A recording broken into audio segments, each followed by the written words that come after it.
हामी चाहिँ दोभानबाट हैन दोभानबाट हिमालय जाने क्रममा बीचमा भनौं न यति राम्रो मन्दिर छ यहाँ हेर्नु होला मन्दिर यस्तो राम्रो मन्दिर है यस्तो ठाउँमा पारिपट्टि झरना यस्तो राम्रो छ हेर्नु होला झरना पारिपट्टि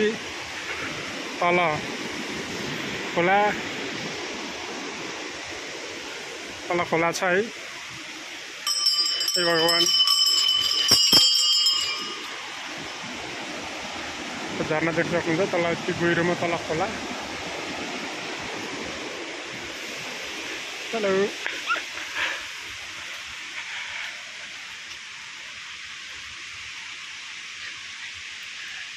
भगवानको दर्शन गर्नु होला